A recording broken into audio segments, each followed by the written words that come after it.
আমাদের সাথে কে আছেন? আল্লাহ আমাদের সাথে আছেন। এটা হচ্ছে গড সেন্ট্রিক মাইন্ডসেটের উদাহরণ।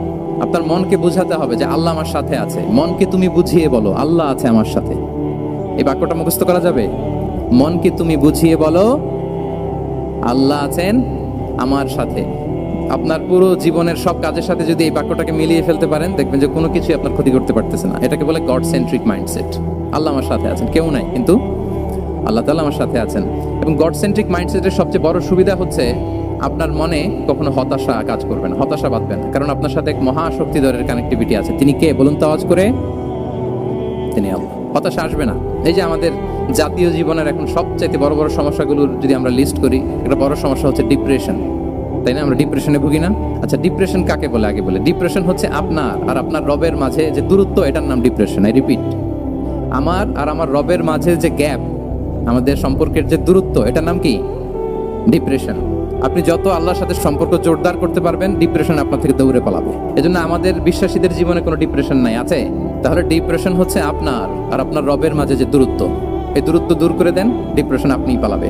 দ্বিতীয় হিজরিতে যে বদরের যুদ্ধ হলো, সে বদরের যুদ্ধে ইবনে মাসউদ রাদিয়াল্লাহু তাআলা আনহু তিনি বর্ণনা করেন যে আল্লাহ রাসূল সাল্লাল্লাহু আলাইহি ওয়াসাল্লাম আগামীকাল যুদ্ধ এর আগের দিন রাতে তিনি হাত তুলে এরকম দোয়া করতেছিলেন। আমরা তো এইভাবে দোয়া করি। আল্লাহর হাবিব সাল্লাল্লাহু আলাইহি ওয়া আলিহি ওয়াসাল্লাম তিনি দোয়া করতে করতে ইমোশনালি হাত এরকম উঁচু করে, হাত্তা ইউরা বায়াদু ইবতাইহি, বগলের শুভ্রতা দেখা যাচ্ছিল। উনি দোয়া করতেছিলেন আল্লাহুম্মা আনজিজ লি মা ওয়া'আতানি, আল্লাহুম্মা আতিনি মা ওয়া'আতানি। আল্লাহ, তুমি যে বিজয় দিবে বলে প্রতিশ্রুতি করেছিলে, ওই বিজয় আমাদেরকে দাও, ওই ভিক্টরি আমাদেরকে দাও।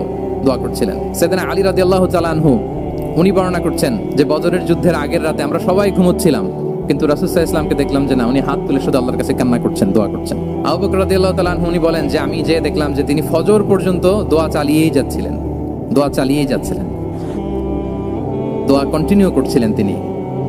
এবং দোয়া করতে করতে রাসূল সাল্লাল্লাহু আলাইহি ওয়াসাল্লাম এতটাই ইমোশনাল হয়ে গেলেন যে ওনার গায়ের চাদরটা নিচে পড়ে গেল। আবু বকর রাদিয়াল্লাহু তাআলা আনহু যে বলেন, ইয়া নবী আল্লাহ, কাফাকা মুনাশাদাতুকা রাব্বাক ফাইন্নাহু সায়ুনজিজু লাকা মা ওয়া'আদাক। হে নবী, যথেষ্ট, এনাফ ইজ এনাফ, অনেক হয়েছে নবী, আর কাঁদতে হবে না। আপনার রব আপনাকে ভিক্টরি বা বিজয় দান করবে ইনশাআল্লাহ। যুদ্ধের আগের রাতে সেনাপ্রধান কি করে? এই কৌশল ওই কৌশল, কোন দিক দিয়ে অ্যাটাক করা যাবে, ওয়ার স্ট্র্যাটেজি ঠিক করে, তার সাথে যারা আছে তাদের সাথে পরামর্শ করে। কিন্তু রাসূল সাল্লাল্লাহু আলাইহি ওয়াসাল্লাম সব কিছু সেট করে দিয়ে কার সাথে কানেক্টিভিটি করেছেন বলুন তো? আল্লাহর সাথে। This is called God centric mindset, Allah centric mindset. আমার হৃদয়টা সবসময় কার সাথে জুড়ে থাকবে? আল্লাহর সাথে, কারণ উনি ছাড়া আমার কোনো ঠিকানাই নাই।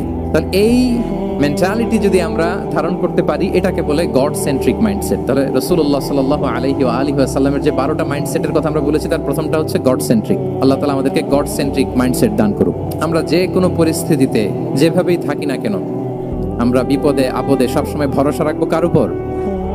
এটাই হচ্ছে গড সেন্ট্রিক বা আল্লাহ সেন্ট্রিক মাইন্ডসেট। আচ্ছা, 2 নাম্বার মাইন্ডসেট হচ্ছে vision oriented mindset. Vision oriented mindset মানে হচ্ছে যার মধ্যে দূরদর্শিতা আছে, ফার সাইটেডনেস আছে, who can anticipate the future, যে ভবিষ্যৎ আগাম অনুমান করে ফেলতে পারে, সামনের পরিস্থিতিকে আগাম অনুমান করতে পারার যে যোগ্যতা বা দীর্ঘমেয়াদী চিন্তা করতে পারার যে ক্যাপাসিটি, এটাকে বলে ভিশন ওরিয়েন্টেড মাইন্ডসেট। এটা আল্লাহ রাসূল সাল্লাল্লাহু আলাইহি ওয়া আলিহি ওয়াসাল্লামকে আল্লাহ তাআলা দান করেছেন। উনি ভবিষ্যৎকে আগাম বুঝতে পারতেন, আগাম অনুমান করতে পারতেন, এবং সে অনুযায়ী তিনি স্ট্র্যাটেজি, প্ল্যান, পরিকল্পনা এটা তিনি সাজাতে পারতেন। এটাকে বলে ভিশন ওরিয়েন্টেড মাইন্ডসেট। রাসূল সাল্লাল্লাহু আলাইহি ওয়াসাল্লাম 6ষ্ঠ হিজরিতে মদিনায় স্বপ্নে দেখলেন যে তিনি উমরা করতে যাচ্ছেন। তো নবীদের স্বপ্ন এটা কেবল স্বপ্ন নয়, এটা আল্লাহর পক্ষ থেকে ওয়াহি, রেভেলেশন। তো সেই হিসেবে তিনি 1400 সাহাবা নিয়ে উমরা করতে চলে গেলেন মক্কায়, কিন্তু মক্কাবাসী ঢুকতে দিল না, থামিয়ে দেয়া হলো। তো তখন একটা চুক্তি হয়েছিল, ওই চুক্তিতে বলা হলো, রাসূল সাল্লাল্লাহু আলাইহি ওয়াসাল্লাম লিখতে বললেন যে লিখো মিন মুহাম্মদ রাসূলিল্লাহ, আল্লাহর রাসূল মুহাম্মদের পক্ষ থেকে কুরাইশদের সাথে এই চুক্তি। কুরাইশরা আপত্তি করলো যে না, শুধু মুহাম্মদ লেখা যাবে, রাসূলুল্লাহ লেখা যাবে না, কারণ তুমি যে রাসূলুল্লাহ, আল্লাহর রাসূল, এটা যদি আমরা মেনে নেই, তাহলে তোমার সাথে আর আমাদের দ্বন্দ্ব কিসের? আমরা তো ভাই ভাই হয়ে গেলাম, রাসূলুল্লাহ কাটো। সাহাবারা কেউ রাজি হয় না, বিশেষ করে ওমর ফারুক রাদিয়াল্লাহু তাআলা, উনি রাজি হয় না, না না এটা কাটা যাবে না। রাসূল সাল্লাল্লাহু আলাইহি ওয়াসাল্লাম অনেক বলে কয়ে বুঝালেন যে না, দীর্ঘমেয়াদী চিন্তা করতে গেলে আমাদের এখন একটা শান্তি চুক্তির দরকার আছে, যাতে করে আমরা আমাদের গ্লোবাল নেভিগেশন সিস্টেম, দাওয়া সিস্টেমকে আরো স্ট্রং করতে পারি। অনেক বলে কয়ে রাসূলুল্লাহ কাটা হলো। এরপর তারা বলে চুক্তিতে লিখো যে এই বছর উমরা করতে দেয়া হবে না, এই বছর ফিরে যাবেন আপনারা সবাই। এটাও সাহাবারা রাজি হয় না, আল্লাহ রাসূল সাল্লাল্লাহু আলাইহি ওয়াসাল্লাম রাজি হলেন। আবার আরেকটা ক্লোজে লেখা হলো যে আগামী বছর আসলেও 3 দিনের বেশি থাকা যাবে না, সেটাও রাজি হয়ে গেল রাসূল সাল্লাল্লাহু আলাইহি ওয়াসাল্লাম। সাহাবারা রাজি হচ্ছেন না। এরপর মক্কা থেকে কোনো লোক মদিনায় গেলে মদিনাবাসী তাকে রাখতে পারবে না, ফেরত দিতে হবে। কিন্তু মদিনা থেকে কোনো লোক মক্কায় আসলে মক্কাবাসী তাকে ফেরত দিতে বাধ্য থাকবে না। দেখেন, একটার পর একটা মুসলমানদের বিরুদ্ধে সব ক্লোজ যাচ্ছে, কোন সাহাবীরাই রাজি হচ্ছেন না। কিন্তু আল্লাহ রাসূল সাল্লাল্লাহু আলাইহি ওয়া আলিহি ওয়াসাল্লাম তিনি বললেন যে না, লিখো লিখো। উমর ফারুক রাদিয়াল্লাহু তাআলা আনহু এতটাই রাগান্বিত হলেন, তিনি প্রশ্ন করলেন, ইয়া রাসূলুল্লাহ, আলাইসা আনতা নাবিয়্যুন হক? আপনি এই যে কম্প্রোমাইজের পর কম্প্রোমাইজ করে যাচ্ছেন, আপনি কি সত্য নবী নন, সত্য রাসূল নন? আলাসনা আলা দীনিন হক, আমরা কি সত্যের উপর প্রতিষ্ঠিত নই?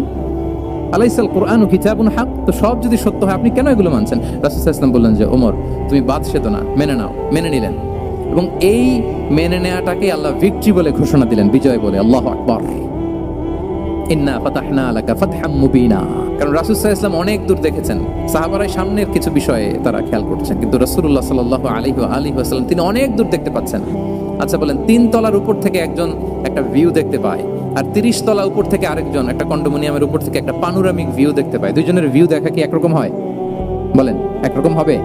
কখনোই হবে না। তাহলে 30 তলার উপর থেকে যিনি দেখবে, তিনি একটা পানোরামিক ভিউ দেখবে, দ্য টোটাল সিনারিও তার কাছে ক্রিস্টাল ক্লিয়ার হবে, যেটা সাহাবা রিদওয়ানুল্লাহি তাআলা আলাইহিম আজমাইন ওনাদের কাছে ক্লিয়ার ছিল না। তাহলে একটা প্ল্যানে কাজ করতেন না। আমরা তো এরকম করি, একটাই প্ল্যান।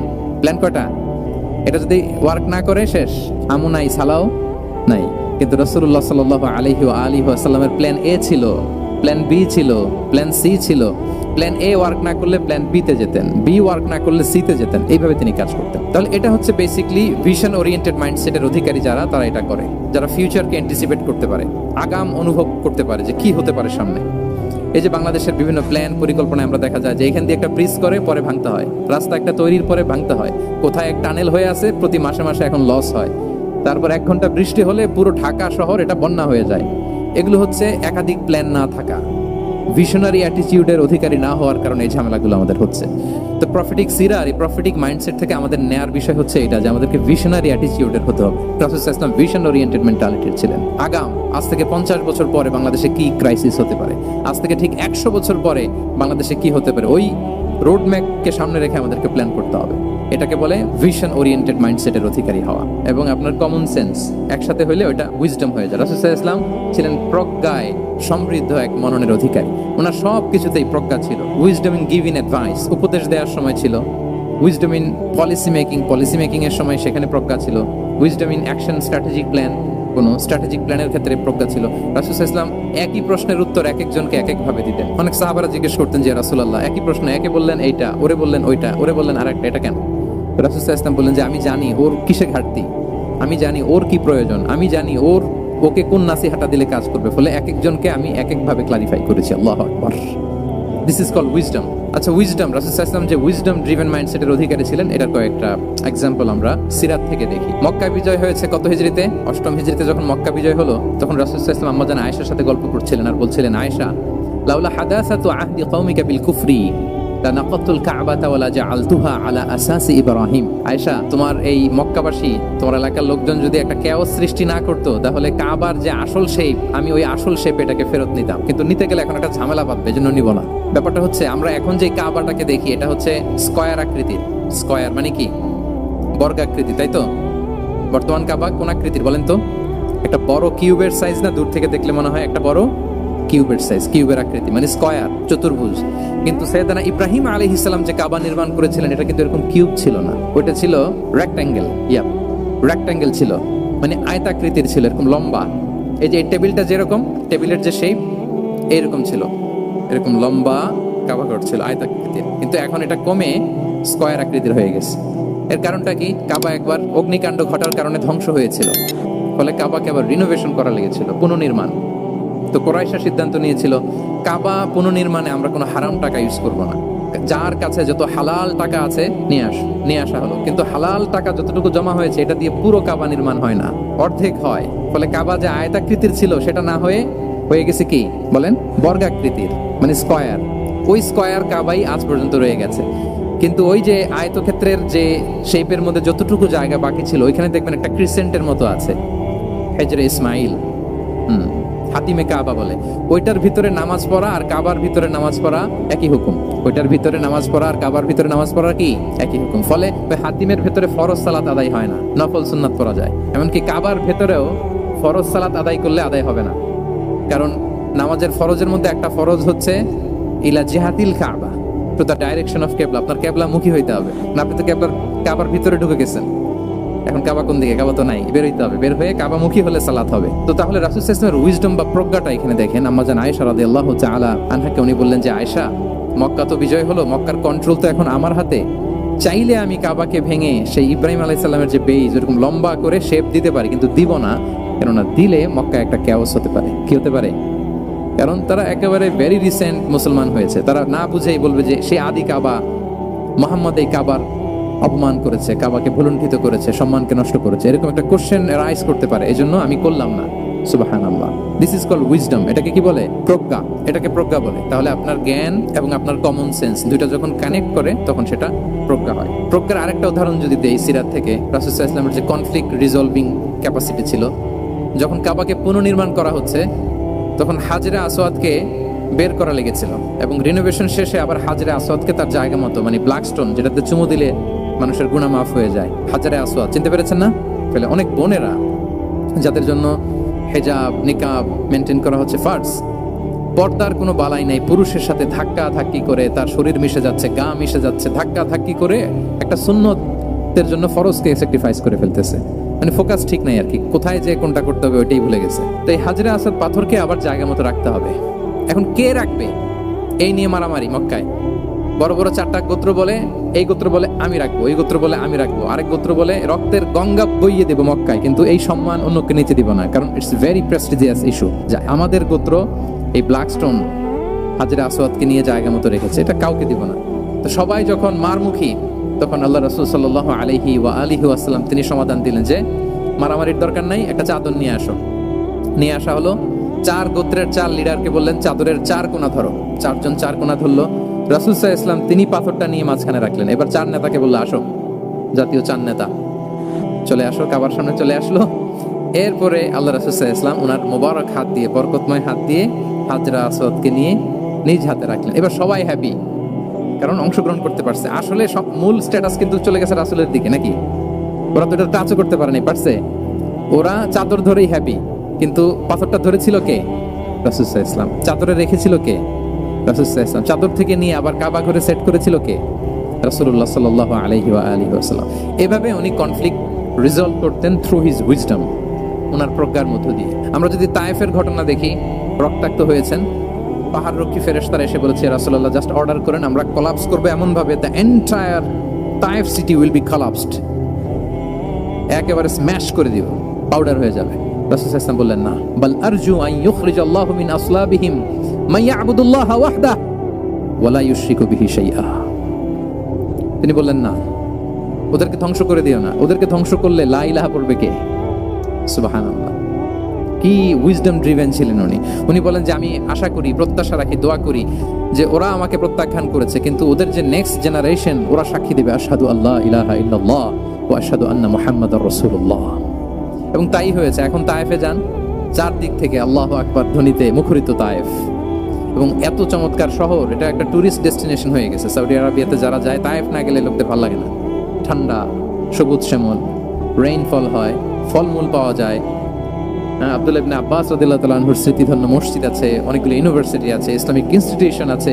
এই যে নয়নাভিরাম তায়েফ, এটা রাসূল সাল্লাল্লাহু আলাইহি ওয়াসাল্লামের উইজডমের ফসল। ওই দিন যদি রাগের চোটে বলতো যে হ্যাঁ দাও, স্ম্যাশ করে দাও, তাইলে এই যে যারা শাহাদা পড়েছে, মুসলিম হয়েছে, এটা কিন্তু হতো না। তাহলে এটা হচ্ছে রাসূল সাল্লাল্লাহু আলাইহি ওয়াসাল্লামের প্রজ্ঞার একটা উদাহরণ। রাসূল সাল্লাল্লাহু আলাইহি ওয়াসাল্লাম যখন আকাবার দ্বিতীয় শপথ করে ফেললেন ইয়াসরিববাসীর সাথে, তখনও মদিনা হয়নি। তো তখন মদিনাবাসী বলল যে রাসূলুল্লাহ, আপনি তো এখনো হিজরত করবেন না, তো আমাদেরকে কোরআন শিখাবে কে, সালাত শিখাবে কে? আপনি একজন দায়ী পাঠান, আমাদের সাথে একজন টিচার দেন। রাসূল সাল্লাল্লাহু আলাইহি ওয়াসাল্লাম তখনও মদিনাতে হিজরতে যাননি, আমাদের সাথে একজন দায়ী পাঠাবেন। তো রাসূল সাল্লাল্লাহু আলাইহি ওয়াসাল্লাম একজনকে দায়ী হিসেবে পাঠিয়েছিলেন। বলেন ওই দায়ীর নাম কি? মুসআব ইবনে উমাইর রাদিয়াল্লাহু তাআলা আনহু, যিনি উহুদের যুদ্ধে শহীদ হয়েছিলেন, উনাকে পাঠিয়েছিলেন। দেখেন, উনি আবু বকর রাদিয়াল্লাহু তাআলা আনহুকে পাঠান নাই, পাঠিয়েছেন ওমর ফারুককে, ওসমান রাদিয়াল্লাহু তাআলা আনহু, আলী রাদিয়াল্লাহু তাআলা আনহু, কাউকে পাঠাইছেন? কারে পাঠালেন? মুসআবকে। এর কারণ হচ্ছে উনি দেখতে খুব স্মার্ট ছিলেন, খুব ড্যাশিং ফেসের অধিকারী ছিলেন, মক্কার এলিট ফ্যামিলির একজন যুবক ছিলেন, এবং উনি সবচাইতে দামি দামি পারফিউম কালেক্ট করে ওইটা দিতেন। উনি মক্কার কোনো রাস্তা দিয়ে হেঁটে গেলে লোকজন বুঝতো এই রাস্তা দিয়ে কিছুক্ষণ আগে হেঁটে গিয়েছেন মুসআব ইবনে উমাইর। সুবহানাল্লাহ। আমরা বাংলায় বলি না যে আগে দর্শনদারি পরে গুণবিচারী, এই কথাটার সাথে পরিচিত আপনারা? আগে দর্শনদারি পরে গুণ বিচারী। আল্লাহ তাআলা এক একজনকে আমাদেরকে এক এক অবয়বে সৃষ্টি করেছেন। হুয়াল্লাযী ইউসাউবিরুকুম ফিল আরহামি কাইফা ইয়াশা। আল্লাহর একটা নাম হচ্ছে তিনি আল মুসাউবির, দ্য ডিজাইনার। মায়ের গর্ভে থাকতেই আমাদের কার চেহারা, কার কণ্ঠস্বর, কার স্কিন কালার, কে কিরকম হব সব ফিক্স তিনি ঠিক করে দিয়েছেন। এটা আল্লাহর দেয়া। কিন্তু রাসূল সাল্লাল্লাহু আলাইহি ওয়াসাল্লামের উইজডমের ব্যাপার হচ্ছে তিনি আবু বকর রাদিয়াল্লাহু তাআলা আনহু, ওমর রাদিয়াল্লাহু তাআলা আনহু, ওসমান আলী কাউকে চুজ না করে কাকে পাঠালেন? মুসআব ইবনে উমাইরকে। যে তাকে দেখলেই সবাই আগে পাগল হয়ে যায়, মানে ইমপ্রেস হয়ে যায়। হ্যাঁ, ফার্স্ট ইমপ্রেশনটা তার খুব ভালো, খুব ভালো। উনি মুসআব ইবনে উমাইরকে পাঠালেন এবং যেই প্ল্যান সেই কাজ। উনি যে পুরো মদিনা কাঁপায় ফেলছেন মাশাআল্লাহ। মদিনার ঘরে ঘরে উনি ইসলামের বার্তা পৌঁছে দিয়েছেন এবং স্বয়ং রাসূলুল্লাহ সাল্লাল্লাহু আলাইহি ওয়াসাল্লামের আগে তিনি মদিনাতে জুমার নামাজ পড়েছিলেন। কারণ জুমার বিধান আসছে, কিন্তু মক্কা এমন একটা ল্যান্ড যেখানে এখনো জুমা পড়া আবশ্যক হয় নাই, চারদিকে কুফর বেষ্টিত। তো রাসূল সাল্লাল্লাহু আলাইহি ওয়াসাল্লাম লোক পাঠিয়েছেন যে জুমার বিধান এসছে, মুসাব তুমি কিন্তু মদিনায় যারা আছে তাদেরকে নিয়ে জুমা পড়ে ফেলো। তো মুসাব রাদিয়াল্লাহু তাআলা আনহু স্বয়ং রাসূলুল্লাহ সাল্লাল্লাহু আলাইহি ওয়াসাল্লামের আগে রাসূল সাল্লাল্লাহু আলাইহি ওয়াসাল্লামের পারমিশন নিয়ে মদিনাতে জুমা কায়েম করে ফেলছে। সুবহানাল্লাহি ওয়া বিহামদিহি। দেখেন, উইজডম ড্রিভেন পার্সোনালিটির অধিকারী ছিলেন, প্রজ্ঞার অধিকারী ছিলেন। অন্য কাউকে পাঠাননি। কাকে পাঠিয়েছেন? মুসাব ইবনে উমাইর। তাহলে উনি যেই কাজটাই করতেন, যেটা বলতেন, যেটাতে এঙ্গেজ হতেন, এর নেপথ্যে প্রজ্ঞা ছিল। কি ছিল ভাই?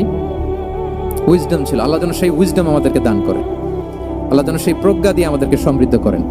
আমরা সবাই পড়ি আমিন। রাসূল সাল্লাল্লাহু আলাইহি ওয়াসাল্লাম সংস্কারবাদী ছিলেন আর কি। ভুলভাল দেখলে রিফর্ম করতেন, ইসলাহ করতেন। রাসূল সাল্লাল্লাহু আলাইহি ওয়াসাল্লামের কিন্তু এই রিফর্ম সেন্ট্রিক মাইন্ডসেট ছিল। অন্যায় দেখলে, ভুলভাল দেখলে, অসঙ্গতি দেখলে, ইনকনসিস্টেন্সি দেখলে শুধরে দিতেন। শুদ্ধাচার অভিযান চালিয়েছেন মক্কাতেও মদিনাতেও, রিফর্ম করতেন। সব খারাপকে তিনি ভালো দিয়ে পরিবর্তন করে দিতেন। রাসূল সাল্লাল্লাহু আলাইহি ওয়াসাল্লামের একটা আদত বা হ্যাবিট ছিল, তিনি কোনো ব্যক্তির বা কোনো স্থানের কোনো বাজে নাম বা খারাপ নাম দেখলে ওটা ভালো নামে চেঞ্জ করে দিতেন। মক্কা থেকে মদিনায় হিজরতের আগে মদিনার নাম ছিল ইয়াসরিব। কি ছিল? ইয়াসরিব মানে হচ্ছে প্রতিশোধ বা নিন্দা বা ক্ষোভ বা ভর্ৎসনা, সবগুলোই খুব বাজে মিনিং ডিনোট করে। রাসূল সাল্লাল্লাহু বলেন, আমি যেই শহরে হিজরত করব এই শহরের নাম ক্ষোভ, এই শহরের নাম হিংসা। এটা হইতে পারে? বলেন। রাহমাতাল লিল আলামিন। উনি শহরের নাম চেঞ্জ করে দিলেন। উনি শহরের নাম দিলেন মদিনাতুন নবী। কি দিলেন? মদিনাতুন নবী অথবা তওবা তয়্যিবা চেঞ্জ করে দিলেন, পরিবর্তন করে দিলেন। এক এলাকায় যে বিষ্ণু ইসলাম দেখলেন যে গাছপালা হয় না, উনি বললেন মাসমু হাযিহিল আরদ। এই জায়গার নাম কি? সবাই বলে ইসমুহা গাদেরা। গাদেরা মানে হচ্ছে মাকান লা নাবাতা ফিহি ওয়ালা শাজার, এমন জায়গা যেখানে ঘাস লতাপাতা কিছুই জন্মায় না। রাসূল সাল্লাল্লাহু আলাইহি ওয়াসাল্লাম বললেন, এই জন্যই তো ঘাস জন্মায় না, নাম তো রাখছো খুব বাজে একটা নাম। রাসূল সাল্লাল্লাহু আলাইহি ওয়াসাল্লাম বললেন, আজ থেকে এলাকার নাম গাদেরা নয়, এই এলাকার নাম আজকে থেকে খাদেরা। কি নাম? খাদেরা মানে কি বলেন? সবুজ, গ্রিন, এভারগ্রিন, সবুজ শ্যামল। এবং রাসূল সাল্লাল্লাহু আলাইহি ওয়াসাল্লাম যখন গ্রিন ল্যান্ড নাম দিয়ে দিলেন, এরপর থেকে সবুজ শ্যামল করে আল্লাহ জায়গাটাকে বরকতময় করে দিলেন। Changing names. এক সুন্দরী নারীকে বললেন মাসমুকি, কি নাম? বলে আসিয়া। আসিয়া মানে অবাধ্য। রাসূল সাল্লাল্লাহু আলাইহি ওয়াসাল্লাম বললেন, তুমি এত সুন্দরী, you are a beautiful lady, আর কি বাজে একটা নাম রেখেছো আসিয়া। তুমি আসিয়া কেন হবে? আজকে থেকে তোমার নাম জামিলা, মানে তুমি সুন্দরী, রূপবতী। সুবহানাল্লাহ, সুন্দর একটা নাম দিয়ে দিলেন। এক সাহাবীর নাম ছিল হাসান। হাসান মানে রাফ এন্ড টাফ, রুক্ষ। রাসূল সাল্লাল্লাহু আলাইহি ওয়াসাল্লাম বললেন, না হাসান না, তোমার নাম আজকে থেকে সাহাল। কি নাম? সাহাল। সাহাল মানে সহজ। উনি বলেন, যেদিন থেকে সাহাল রাখছি এর আগ পর্যন্ত নাকি ওনার অসুস্থতা, রোগ বালাই একটার পর একটা লেগেই থাকতো। যেদিন থেকে সাহাল, ওই দিন থেকে উনি বলেন যে আল্লাহ তাআলা নবীর এই নাম চেঞ্জ করে দেওয়ার বারাকায় আমার পুরো জীবনের সব কাজকে আল্লাহ তাআলা সহজ করে দিয়েছে। তাহলে রিফর্ম সেন্ট্রিক মাইন্ডসেট। আমরাও খারাপ কিছু দেখলে ভালো দিয়ে পরিবর্তন করব। কি বলেন? আচ্ছা, এটা তো নাম চেঞ্জ করে দেয়া। এবার সোশ্যাল রিফর্ম তিনি কি কি করেছেন আমরা একটু দেখি। তিনি যখন যুবক, মক্কায় এক ইয়ামানি লোক ব্যবসা করতে এসে তার প্রোডাক্ট বিক্রি করার পরে, আস ইবনে ওয়াইল নামে এক লোকের কাছে বিক্রি করার পরে যখন দাম চাইতে গেল, আস বলে, আরে বেটা আমরা মক্কার সন্তান, আমরা দাম দিব না। তো সে ভাবলো হয়তো আমার সাথে ঠাট্টা করেছে, হজের মৌসুম যাক, বেচাকেনা শেষ করে যাওয়ার পথে দামটা নিয়ে যাব। সে ফেরার দিন আবার গেল যে আমার তো জিনিসের দামটা আপনি দিলেন না। সে বলে, আমরা এই ভূখণ্ডের মালিক, আমরা দাম দেই না। এটা তো বড় জুলুম। সে কান্নাকাটি শুরু করলো। তার এই কান্নাকাটি দেখে আল্লাহ রাসূল সাল্লাল্লাহু আলাইহি ওয়াসাল্লাম ওনার চাচা জুবাইর ইবনে আব্দুল মুত্তালিব সহ ইয়াং স্টার যারা আছে, দ্য ইয়ুথ অফ মক্কা, তাদের সবাইকে নিয়ে একটা সোসাইটি করলেন। এই যে আমরা হালাফুল ফুদুলের নাম শুনি না, যেটা বাংলায় আমরা কি বলি? হিলফুল ফুজুল। এই নামে তো অনেক সংগঠন আছে বাংলাদেশে। কি বলেন? যুবকরা কোনো সংগঠন করলে কমনলি এই নামটা পছন্দ করে, হিলফুল ফুজুল। আসলে এটার মূল নাম ছিল হালাফুল মুত্তাইয়িবিন। তিব মানে হচ্ছে রং। রাসূল সাল্লাল্লাহু আলাইহি ওয়াসাল্লাম সবাই মিলে তখন জাহিলি যুগে একটা কালচার ছিল, বালতি ভর্তি রঙের ভেতরে হাত ঢুকিয়ে দিত, দিয়ে এই রং সমেত হাতটা তারা পাথরের মধ্যে লাগাতো, সবার হাত ওইখানে দিত, মানে আমরা হাতে হাত রেখে কমিটেড, আমরা ঐক্যবদ্ধ হলাম। সেখান থেকে হয়েছে হালাফুল মুত্তাইবিন থেকে হালাফুল ফুদুল। ওনারা বললো যে না, আমরা সবাই থাকবো মাআল মাজলুমি দিদ্দা যালিম, আমরা মজলুমের পক্ষে থাকবো, জালিমের বিপক্ষে থাকবো। এবং যেই প্রতিজ্ঞা ওই কাজ, সবাই মিলে আস ইবনে ওয়াইলকে ধরলো, তার কাছ থেকে টাকা আদায় করে ওই ইয়ামানি ব্যবসায়ীর কাছে পৌঁছে দিয়ে তিনি মাজলুমকে সহায়তা করেছেন। সুবহানাল্লাহ। এবং এই টেন্ডেন্সি, এই জুলুম, চাঁদাবাজি যেগুলো ছিল মক্কার জমিনে, রাসূল সাল্লাল্লাহু আলাইহি ওয়াসাল্লাম এই সোশ্যাল রিফর্মের মাধ্যমে এটাকে সংস্কার করেছেন। তাহলে এই যে রিফর্ম সেন্ট্রিক আমাদের হইতে হবে। আমাদের সমাজেও এখন চাঁদাবাজি আছে না নাই বলেন? খুন খারাপে আছে না নাই? সামাজিক অনাচার। তাহলে ঐক্যবদ্ধ হইতে হবে আমাদেরকে রিফর্মের জন্য। যুবক যারা আমরা আছি, যাদেরকে আল্লাহ আমাদের বলার সুযোগ দিয়েছে, লেখার সুযোগ দিয়েছে, ফিল্ডে কাজের সুযোগ দিয়েছে, আমরা সবসময় মাজলুমের পক্ষে থাকবো, আমরা সবসময় জালেমের বিপক্ষে থাকবো। আমাদের নীরবতা আর আমাদের নিশ্চুপ থাকাই জালিমদেরকে আরো বড় বড় জালিম বানিয়েছে। রাসূল সাল্লাল্লাহু আলাইহি ওয়াসাল্লাম বলেন, তোমরা মাজলুমের কান্নাকে ভয় করো, কেননা মাজলুমের কান্না আর আল্লাহর মাঝে কোনো ফারাক থাকে না, কোনো পর্দা থাকে না, বদদুয়া করলেই কবুল হয়ে যায়। তাহলে এভাবে রাসূলুল্লাহ সাল্লাল্লাহু আলাইহি ওয়া আলিহি ওয়াসাল্লাম তিনি সোশ্যাল রিফর্ম করেছেন। আমরা যদি ওনার পলিটিক্যাল রিফর্মের দিকে তাকাই, বিদায় হজের ভাষণে উনি সুদকে চিরতরে কবরস্থ করেছেন, সুদকে চিরতরে কবরস্থ করেছেন। এবং এটা অন্যের জন্য না, নিজের ঘর দিয়ে শুরু করেছেন। উনি বলেছেন যে এই হানাহানি, রক্তপাত এটা বন্ধ, আমার গোত্রের একটা এরকম রক্তের দাবি আছে, এটা আমি শেষ ঘোষণা করলাম। এরপর বললেন যে সুদ কবর দিলাম, অন্য জায়গা থেকে না, আমার পরিবার থেকে। রাসূল সাল্লাল্লাহু আলাইহি ওয়াসাল্লামের চাচা স্বয়ং আব্বাস রাদিয়াল্লাহু তাআলা আনহুর অনেক সুদের ট্রানজাকশন ছিল, ইন্টারেস্ট, সুদের ব্যবসা ছিল। রাসূল সাল্লাল্লাহু আলাইহি ওয়াসাল্লাম বলেন, আজকে থেকে এই সুদ আমি চিরতরে মাটির নিচে কবর দিয়ে দিলাম। আল্লাহু আকবার। দেখেন সোশ্যাল রিফর্ম। তাহলে পরিবর্তন করতে হলে আগে নিজের ঘর থেকে, আগে কোত্থেকে? নাকি ওই ফ্যামিলি থেকে? হ্যাঁ, আমাদের মধ্যে যেটা হয়, আমরা ওয়াজ নসিহত বা ভালো কথা শুনলেই এটাকে ধরে নিই যে এটা ওর জন্য, ওর জন্য, মানে প্রত্যেকটা ওয়াজই যে আমার জন্য হইতে পারে, প্রত্যেকটা নসিহতের যে প্রাইম অডিয়েন্স আমি হইতে পারি, এইটা আমাদের মাথায় কেন যেন আসে না। আমরা কোনো ভালো নসিহত শুনলে আমরা ভাবি এটা আসলে সমাজে দরকার, ওর দরকার, আমার ভাইয়ের দরকার, কিন্তু এটা যে আমার দরকার, প্রতিটা নসিহতের প্রথম অডিয়েন্স হওয়া দরকার কে? আমি নিজে। তাহলে পরিবর্তন শুরু করতে হবে নিজ থেকে। ওর এই সমস্যা, ওর এই সমস্যা, ওর এটা, আরে মিয়া তোমার কি সমস্যা ওইটা বলো। শুধু ওর না দেখে নিজেরটাও দেখতে হবে। দেখেন, অন্যের দিকে এক আঙ্গুল দেখালে নিজের দিকে কয় আঙ্গুল যায় বলেন তো? এই যে নিজের দিকে কিন্তু তিনটা। আমি যদি এরকম করি তা আমার দিকে আসে তিনটা। এজন্য নিজ থেকে, নিজের ফ্যামিলি থেকে আমরা সংস্কার শুরু করব। কি বলেন? ওমর ফারুক রাদিয়াল্লাহু তাআলা আনহু যখন ফ্যামিলি মিটিং এ বসতেন, উনি ওনার সন্তানদেরকে বলতেন, শোনো, তোমরা খলিফাতুল মুসলিমিন, আমিরুল মুমিনিনের সন্তান, তোমাদের কোনো বাজে কাজ যদি সমাজে আসে, তোমাদের কোনো অন্যায় যদি আমার কানে আসে, অন্যের জন্য যা শাস্তি তোমাদের জন্য হবে ডবল শাস্তি। ওমর ফারুক সন্তানদেরকে বলতেন, তোমরা যদি কোনো ভুল করো, একটা যদি হদ কায়েম করা লাগে এমন অন্যায় যদি করো, একটা হচ্ছে আল্লাহর দেয়া হদ, আর একটা হবে আমি উমরের দেয়া হদ। আমার মতো খলিফাতুল মুসলিমিনের সন্তান হয়ে পাপ তুমি কেন করলে? দেখেন অন্যের বাচ্চা কি করছে, অন্যের, আমাদের তো ওই মেয়েটার সমস্যা, ওনার ছেলের সমস্যা, এগুলো আমার ছেলের যে কি অবস্থা, আমার পরিবারের যে কি হালাত, আমার স্ত্রীর যে কি দশা, ওইটা নিয়ে আমরা ভ্রুক্ষেপ করি না বা চিন্তা করি না। তাহলে সম্মানিত সুধী মণ্ডলী, আমরা পরিবর্তন শুরু করবো কোত্থেকে? অন্যের বাড়িঘর থেকে নাকি নিজ থেকে? আল্লাহ তাআলা আমাদেরকে তৌফিক দান করুক। যে কেউ ওনাকে অ্যাপ্রোচ পারতেন easily, he was very approachable. ছোট বড় আবাল বৃদ্ধ বনিতা ওনার সাথে কথা বলতে স্বাচ্ছন্দ্য বোধ করতো, ভয় পেত না। এজন্য সিরাতের পরতে পরতে দেখবেন এক শিশু এসে প্রশ্ন করে, নারী এসে প্রশ্ন করে, বৃদ্ধ এসে প্রশ্ন করে, বন্ধু এসে প্রশ্ন করে, শত্রু এসে কনভারসেশন করে, সবাই এসে ওনার সাথে কথা বলতে পারতো। সুবহানাল্লাহ। এবং এগুলো উনি অ্যাকোমোডেট করতে পারতেন। আসির আল হালাবিয়া থেকে নেয়া একটা বিখ্যাত সিরাতের গ্রন্থ। বদরের যুদ্ধে রাসূল সাল্লাল্লাহু আলাইহি ওয়াসাল্লাম বদরের মাঠে সেনা ক্যাম্প স্থাপন করলেন। কি ক্যাম্প? সেনা ক্যাম্প স্থাপন করলেন। আল হুবাব ইবনুল মুনজির রাদিয়াল্লাহু তাআলা আনহু এক সাহাবী, উনি বললেন, ইয়া রাসূলুল্লাহ, এই যে সেনা শিবির যে এখানে স্থাপন করলেন, এটা কি আপনার নিজের ইচ্ছায় না আল্লাহর আদেশে? দেখেন, সেনাপতিরে কোনো সাধারণ সৈনিক এই প্রশ্ন করতে পারে? করলে চাকরি থাকবে? কিন্তু রাসূল সাল্লাল্লাহু আলাইহি ওয়াসাল্লামের কাছে সাহস নিয়ে আল হুবাব ইবনুল মুনজির বলে, ইয়া রাসূলুল্লাহ, এই যে সেনা শিবির স্থাপন করলেন, এটা কি আপনার ইচ্ছায় নাকি এটা ওয়াহী? রাসূল সাল্লাল্লাহু আলাইহি ওয়াসাল্লাম বললেন, না, এটা ওয়াহী না, এটা ওয়াহী না, বাল হুয়া রাই ওয়াল হারব ওয়াল মাকিদা, না, এটা যুদ্ধের কৌশল হিসেবে আমি করেছি। আল হুবাব ইবনুল মুনজির বললেন, ইয়া রাসূলুল্লাহ, তাহলে সঠিক জায়গায় সেনা ক্যাম্প স্থাপন হয় নাই। রাসূলের দিকে তাকিয়ে বলতেছেন যে আপনি যেখানে করছেন ওখানে ঠিক হয় না ইয়া রাসূলুল্লাহ, আপনি অভয় দিলে আমি বলতে পারি কোথায় ঠিক হবে। রাসূল সাল্লাল্লাহু আলাইহি ওয়াসাল্লাম বললেন, তাই আমি যেটা করছি এটা ঠিক হয় নাই, তাহলে কোনটা ঠিক বলো। উনি বললেন, ওই যে বদরে একটা কুয়া আছে যেখানে পানির ব্যবস্থা আছে, ওইটার সামনে ব্যারিকেড দিয়ে আমাদের শিবির করতে হবে, তাহলে আমরা বদরের কুয়া থেকে পানি খাইতে পারবো, সারাদিন পানি খাবো, আর কাফিররা যুদ্ধে তো মারা যাবে, পানির অভাবে মারা যাবে। সুবহানাল্লাহ পড়বেন না? রাসূল সাল্লাল্লাহু আলাইহি ওয়াসাল্লাম বললেন, আরে তাই তো, তুমি তো ঠিকই বলেছো, এভাবে তো আমি ভেবে দেখিনি। আবার তিনি অ্যানাউন্স করে দিলেন যে সেনা শিবির এখানে যেই তাঁবু টাঙানো হয়েছে এখান থেকে মুভ করে আল হুবাব যেখানে ইন্ডিকেট করেছে ঠিক ওই জায়গায় যে শিবির স্থাপন করো। তাহলে আওয়াজ করে বলুন, ওপেন মাইন্ডেড না ন্যারো মাইন্ডেড? আমরা অনেক সময় আমাদের অধীনস্থদের কথা শুনতে চাই না, অনেক সময় অধীনস্থদের মাথা থেকেও দারুণ দারুণ দুর্দান্ত আইডিয়া চলে আসতে পারে, ইগনোর করবেন না সবসময়, আপনি দেখবেন যে তার কাছ থেকে ভালো আইডিয়া এসছে কিনা। তাহলে রাসূল সাল্লাল্লাহু আলাইহি ওয়াসাল্লাম এটাকে ইগনোর না করে অ্যাকোমোডেট করলেন। সুবহানাল্লাহ। খন্দক যুদ্ধের কথা যদি দেখি, পরীক্ষা খননের অ্যাডভাইস কে দিয়েছিল? মক্কার কোন লোক, সালমান আল ফারিসি, বাড়ি কোথায়?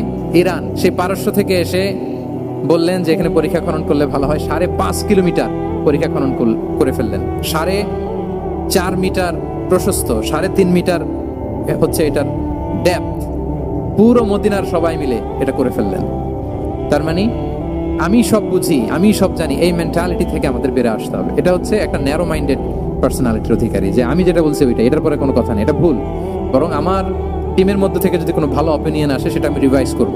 কি বলেন, করা যাবে না? তাহলে ওপেন মাইন্ডেড পার্সোনালিটি ছিলেন রাসূলুল্লাহ সাল্লাল্লাহু আলাইহি ওয়াসাল্লাম। অনেকে দেখবেন যে ছোট্ট জিনিসকে অর্গানাইজ করে এত সুন্দর প্রেজেন্টেশন করে, আবার অনেকের অনেক আছে কিন্তু সেটাকে প্রেজেন্ট করতে পারে না, এরকম আছে না? নাই? রাসূল সাল্লাল্লাহু আলাইহি ওয়াসাল্লাম অল্প রিসোর্স দিয়ে অনেক বড় কিছু অ্যারেঞ্জ করতে পারতেন। সুবহানাল্লাহ। এবং he was a very good talent hunter. রাসূল সাল্লাল্লাহু আলাইহি ওয়াসাল্লাম একজন চৌকস ট্যালেন্ট হান্টার ছিলেন।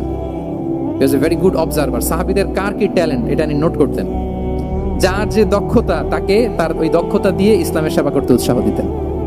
যখনই কোনো প্রতিভাবান সাহাবীকে তিনি দেখেছেন, তিনি ইসলামের জন্য সেই প্রতিভাকে কাজে লাগানোর চেষ্টা করেছেন। একজনকে দিয়ে সবটা করেননি। আমাদের সমাজে একটা ভুল ধারণা আছে, আমরা অনেকে একজনের কাছ থেকে সব কামনা করি। একজন সব করতে পারে না, পারে?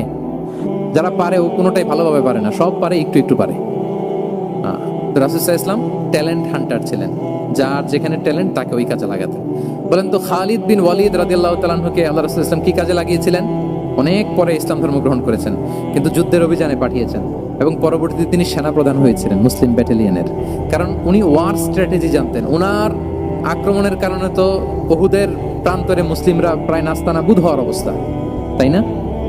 অনেক পরে আল্লাহ তাআলা ওনাকে ইসলামের জন্য কবুল করলেন। তাহলে উনি ওয়ার স্ট্র্যাটেজি জানতেন, ফলে রাসূল সাল্লাল্লাহু আলাইহি ওয়াসাল্লাম ওনাকে যুদ্ধের জন্য কাজে লাগিয়েছেন। তাহলে সবাইকে একটা দিলে হবে না, প্যারাসিটামল 3 বেলা সবার জন্য হবে নাকি যার যে রোগ সে অনুযায়ী প্রেসক্রিপশন? হ্যাঁ, খালিদ বিন ওয়ালিদ রাদিয়াল্লাহু তাআলা আনহু তিনি সমরবিদ ছিলেন, রণকৌশলী। ওনাকে বানিয়েছেন সেনাপ্রধান। আওয়াজ করে বলুন, কি প্রধান? উনি সেনাপ্রধান হয়েছিলেন। আচ্ছা, আপনারা হাসান বিন সাবিত রাদিয়াল্লাহু তাআলা আনহুর নাম শুনেছেন নিশ্চয়ই। ওনাকেও তো যুদ্ধের ময়দানে পাঠিয়েছেন না? ওনারা পাঠিয়েছেন। ওনারা দিয়ে কি করছেন বলেন? কবিতা লিখতেন। ওনার কাব্য প্রতিভা ছিল। উনি বেসিক্যালি যুদ্ধ করতে জানতেন না, এজন্য রাসূল ইসলাম যুদ্ধে ওনাকে পাঠাতেনও না। বিভিন্ন যুদ্ধে ওনাকে না পাঠিয়ে নারীদেরকে, মদিনার নারী শিশু ভালনারেবলস যারা আছে তাদেরকে দেখভাল করার জন্য মদিনায় উনি রেখে যেতেন, কারণ আল্লাহ তাআলা ওনাকে কাব্য প্রতিভা দিয়েছিলেন। ওনার এক এক কবিতা পড়লে গায়ের লোম খাড়া হয়ে যায়, you will have goosebumps, literally আপনার গায়ের পশম দাঁড়িয়ে যাবে। এবং উনি ওনার কবিতা দিয়ে মুসলিমদেরকে, সাহাবীদেরকে উজ্জীবিত করতেন। মসজিদে নববীতে আল্লাহ রাসূল সাল্লাল্লাহু আলাইহি ওয়াসাল্লাম ওনার মিম্বারের পাশে শুধু হাসান বিন সাবিত রাদিয়াল্লাহু তাআলা আনহুর জন্য আলাদা একটা মিম্বার বানিয়েছিলেন, যে হাসান তুমি ওখানে উঠে কবিতা লিখে আমার সাহাবাদেরকে উজ্জীবিত করবে জিহাদের জন্য। আল্লাহু আকবার। তাহলে একজনকে সেনাপ্রধান, আরেকজনকে জাতীয় কবি, আরেকজনকে হাসান বিন সাবিত রাদিয়াল্লাহু তাআলা আনহু কি বানালেন? জাতীয় কবি বানালেন। আচ্ছা, হুযাইফা ইবনে ইয়ামান রাদিয়াল্লাহু তাআলা আনহু, ওনার ছিল ডিটেকটিভ মাইন্ড, এজন্য ওনাকে রাসূল সাল্লাল্লাহু আলাইহি ওয়াসাল্লাম মদিনার গোয়েন্দা বিভাগের প্রধান বানিয়েছেন, হেড অফ ডিটেকটিভ ডিভিশন। হুযাইফা ইবনুল ইয়ামান ছিলেন মদিনার কি? হেড অফ ইন্টেলিজেন্স, গোয়েন্দা বিভাগের প্রধান। মুআয ইবনে জাবাল রাদিয়াল্লাহু তাআলা আনহু প্রশাসনিক কাজ খুব ভালো বুঝতেন। মদিনার সবচাইতে বড় সিনিয়র আমলা ছিলেন মদিনা রাষ্ট্রের। মদিনা রাষ্ট্রের সবচাইতে সিনিয়র আমলা মুআয ইবনে জাবাল রাদিয়াল্লাহু তাআলা আনহুকে রাসূল সাল্লাল্লাহু আলাইহি ওয়াসাল্লাম কবিতা লেখার দায়িত্বও দেন নাই, গোয়েন্দাগিরি করতে দেন নাই, ওনাকে ইয়ামানের গভর্নর করে পাঠিয়েছেন। সুবহানাল্লাহ। তাহলে যার যে যোগ্যতা তাকে সেই জায়গায় কাজে লাগানো, এটাকে বলে এন্টারপ্রেনাল মাইন্ডসেট। এটা কি বলে? এন্টারপ্রেনাল মাইন্ডসেট। আল্লাহ হাফিজ ইসলামের এই মাইন্ডসেট ছিল। চারদিকে কোথায় কি হচ্ছে, কার একটু অসুবিধা হয়ে যাচ্ছে, কার একটু সমস্যা, খুব অন্যের ব্যথায় ব্যথিত ছিলেন, অন্যের দুঃখে দুঃখী ছিলেন, অন্যের প্রতি সহানুভূতি ছিলেন, ম্যান অফ সিক্স সেন্সেস ছিলেন তিনি। সিরাত থেকে দু একটা উদাহরণ দেখেন। একবার রাতের নামাজ, সম্ভবত এশার নামাজ খুব ছোট্ট করে শেষ করে দিলেন। তো সাহাবারা জিজ্ঞেস করলেন, ইয়া রাসূলুল্লাহ, নামাজ তো এত তাড়াহুড়ো করতে আপনাকে কখনো দেখিনি। তিনি বললেন, আমি নামাজের মাঝখানে এক ছোট্ট বাচ্চার কান্না শুনেছি। আনাস রাদিয়াল্লাহু বর্ণনা করেন যে কানা রাসূলুল্লাহ সাল্লাল্লাহু আলাইহি ওয়াসাল্লাম ইয়াসমাউ বুকা আস-সাবিয়্যি মা উম্মি। আমি যখন নামাজে ইমামতি করছি, পেছনে মহিলাদের কাতারের ওখান থেকে একটা ছোট্ট শিশুর কান্নার আওয়াজ আমার কানে আসলো। দেখেন কি সেন্স। তো আমার মনে হচ্ছিল বাচ্চার কান্নায় পেছনের কাতারে মায়ের বড্ড কষ্ট হচ্ছে, যে মাটা বাচ্চাটাকে নিয়ে এসছে উইমেন প্রেয়ার হলে, তাকে বাচ্চাটাকে ম্যানেজ করতে বা সামলাতে মায়ের বড্ড কষ্ট হয়ে যাচ্ছে আমার মনে হচ্ছে। এজন্য আমি নামাজটা একটু শর্টকাটে শেষ করে দিয়েছি। Could you imagine that? কি নবী আমরা পেয়েছি, কিরকম কনসিডারেট ছিলেন, কতটা সুবিবেচক ছিলেন, অন্যের প্রতি কতটা সহানুভূতিশীল ছিলেন তিনি, অন্যের যাতে কোনো সমস্যা না হয় এটা খেয়াল করতেন। মুআয ইবনে জাবাল রাদিয়াল্লাহু তাআলা আনহুকে মদিনার পাশেই এক মসজিদের ইমাম করে পাঠালেন। উনি ইমামতির দায়িত্ব পেয়ে একবার মাগরিবের নামাজে সূরা বাকারা তেলাওয়াত শুরু করলেন। তো ওনার হয়তো তেলাওয়াত করতে করতে একটা ইমোশন চলে আসছে, উনি তো সুরের ঝংকার দিয়ে তেলাওয়াত করতেছেন। এখন পিছনে যারা মুসল্লি ছিল এরা ছিল সব কৃষিজীবী সাহাবী। এরা কি ছিল? সারা দিন ওট দিয়ে, খেজুর গাছে পানি দিয়ে যান যায় কোনো রকম ফরজ পেরে যায় ঘুমাইতে হবে। এই সাহাবীরা যখন পিছনে দাঁড়াইছে আর উনি ধরছে কোন সূরা? সূরাতুল বাকারা। এখন ওনারা তো আর থাকতে পারে না, ওনার সাথে থাকতে না পারে এক সাহাবী নামাজ রেখে দিয়ে ডাইরেক্ট রাসূল সাল্লাল্লাহু আলাইহি ওয়াসাল্লামের কাছে, কারণ বড় হুজুর তো আছে মদিনায়, যে বিচার দিছে ইয়া রাসূলুল্লাহ, দেখেন এমন একজনকে ইমাম করে অ্যাসাইন করেছেন, উনি মাগরিবের সালাতে সূরা বাকারা পড়ে, আর আমরা হচ্ছি কৃষিজীবী শ্রমজীবী সাহাবী, আমাদের তো এত বড় কেরাতের সাথে জয়েন করা সম্ভব না। রাসূল সাল্লাল্লাহু আলাইহি ওয়াসাল্লাম রেগে গেলেন, চেহারাটা আগুনের গোলার মতো লাল হয়ে গেল। মুআয ইবনে জাবাল রাদিয়াল্লাহু তাআলা আনহুকে ডেকে পাঠালেন, ডেকে বললেন, আফাত্তানুন আনতা ইয়া মুআয, আফাত্তান, তুমি কি ফিতনা সৃষ্টি করতেছো ওখানে? পাঠাইছি কমিউনিটির ইউনিটি ধরে রাখার জন্য, তুমি ওখানে যে ফিতনা সৃষ্টি করতেছো। তুমি কি সাব্বিহ ইসমা রাব্বিকাল আ'লা এই সূরা তোমার মুখস্থ নাই? ওয়াদ-দুহা ওয়াল-লাইলি ইযা সাজা এটা পারো না? ওয়াশ-শামসি ওয়া-দুহাহা এটা মুখস্থ নাই? তো তুমি কেন এই সূরাগুলো দিয়ে নামাজ পড়াও না? কেন পড়াও না? এরপর তিনি বললেন, যখন ইমামতির সুযোগ পাবে, সুযোগ পেয়ে লম্বা কেরাত ধরো না, ছোট্ট কেরাত দিয়ে নামাজ শেষ করো। কেননা তোমার পেছনে বয়স্করা আছে, মুরব্বীরা আছে, অসুস্থরা আছে। জাল হাজা, তার একটা জরুরি কাজ পড়ছিল, যাচ্ছিল, হঠাৎ মাগরিবের আজান, ভাবলো রাস্তার পাশে যেহেতু আজান দিছে নামাজটা পড়ে নিয়ে, নামাজে ঢুকে দেখছে আপনি সূরা বাকারা ধরছেন। তো বেচারা কি কাজ করবে না কি করবে? আর তার তো নিয়ত ছিল ফরজ নামাজটা পড়ি যে বাস ধরবো, এখন আপনি ধরছেন কোন সূরা? বাকারা। দেখেন রাসূল সাল্লাল্লাহু আলাইহি ওয়াসাল্লাম বললেন, যখন ইমামতির চান্স পাবে ছোট সূরা পড়বে, আর যখন তুমি একা পড়বে ফালিউতাউবিল মাশা, যত লম্বা করতে মনে চায় করো, রুকু করো লম্বা, সেজদা করো লম্বা, কেরাত করো লম্বা। রাসূল সাল্লাল্লাহু আলাইহি ওয়াসাল্লাম তো রাতে আধা ঘন্টা 40 মিনিট প্রথম রাকাতে কেরাত পড়তেন, এরপরে আবার 40 মিনিট রুকুতে থাকতেন, রুকু থেকে দাঁড়ায় আবার 40 মিনিট, আবার সেজদায় যেয়ে 40 মিনিট, এরপরে সেজদা থেকে 2 সেজদার মাঝখানে আবার 40 মিনিট, 2 রাকাত দিয়ে এরকম রাতও শেষ করে দিয়েছেন। তো আপনার লম্বা যদি পড়তে মনে চায়, আপনি তো আপনার ব্যক্তিগত নফল সালাতে এভাবে লম্বা করুন। কিন্তু আমাদের হয়ে গেছে উল্টা, একাকী নামাজ কোন রকম রুকু সেজদা এরকম হয়ে গেছে না অনেকটা। কিন্তু ইমামতির সুযোগ পেলে মাশাআল্লাহ, আল্লাহু আকবার, এইবার শুরু হয়েছে শেখ সুদাইসির কণ্ঠে এই লম্বা করে। এখন পেছনে মুসল্লিদের কি দশা ওইটা আর আমরা খেয়াল করি না। আমাদেরকে অন্যের প্রতি সহানুভূতিশীল হতে শিখিয়েছে ইসলাম, কনসিডারেট হতে শিখিয়েছে, সুবিবেচক হতে শিখিয়েছে, যেটা রাসূল সাল্লাল্লাহু আলাইহি ওয়াসাল্লাম করেছেন। এবং রাসূল সাল্লাল্লাহু আলাইহি ওয়াসাল্লাম কোনো কাজে কাউকে পাঠালে ওনার বিখ্যাত সে বাণীটা বলে দিতেন যে ইয়াসসিরু ওয়ালা তুআসসিরু বাশশিরু ওয়ালা তুনাফিরু, সহজ করে উপস্থাপন করো, কঠিন করো না। সুসংবাদ দিও, মানুষকে দিন থেকে ভাগিও না। আমরা মানুষকে ভয় দেখাই, আমরা এত কঠিন করে ইসলামকে উপস্থাপন করি, মানুষ বলে আগে যেটা করতাম ওইটাই ভালো। তো আমরা যেন দিনকে কঠিন না করি, আমাদের কোনো অ্যাটিটিউডের কারণে যেন মানুষ ইসলাম থেকে ভেগে না যায়। আরেকটা উদাহরণ দেখুন, একবার মাগরিবের কিংবা এশার নামাজে রাসূল সাল্লাল্লাহু আলাইহি ওয়াসাল্লাম লম্বা সেজদা দিলেন। এত লম্বা সেজদা তিনি কখনো দেন না। নামাজ শেষে সাহাবারা জিজ্ঞেস করলেন, ইয়া রাসূলুল্লাহ, আপনি কি নামাজের মাঝখানে অসুস্থ হয়ে গেলেন নাকি, অথবা কোরআনের আয়াত নাজিল হলো নাকি, ওহী নাজিল হলো নাকি? রাসূল সাল্লাল্লাহু আলাইহি ওয়াসাল্লাম বললেন, কুল্লু যালিকা লাম ইয়াকুন ওয়ালাকিন নাবনি ইরতাহালানি ওয়া কারিহতু আন উআজ্জিলাহু হাত্তা ইয়াকদিয়া হাজাতা। বললেন না, অসুস্থ হই নাই, ওহীও নাজিল হয় নাই। আমি যখন সেজদায় গিয়েছি, আমার 2 ছোট নাতি হাসান হোসেন আমার কাঁধের উপরে চেপে বসেছে। যতক্ষণ না ওরা খেলা শেষ না করে নিচে নেমেছে, আমি সেজদায় লুটিয়েছিলাম, নেমেছে এরপরে মাথা উঠিয়েছি। আমার মাথা উঠানোর কারণে ওদের খেলার একটু ডিস্টার্ব হবে, এজন্য আমি আর সেটা থেকে মাথা উঠাই নাই। এগুলো উনি খেয়াল করতেন, ছোট্ট ছোট্ট বিষয়গুলো উনি খেয়াল করতেন। এটাকে বলে কনসিডারেট মাইন্ডসেট। তাহলে আমরা অন্যের প্রতি যেন সহানুভূতিশীল হই, নাকি শুধু নিজেরটাই দেখবো? অন্যেরটা দেখার দরকার আছে না নাই বলেন?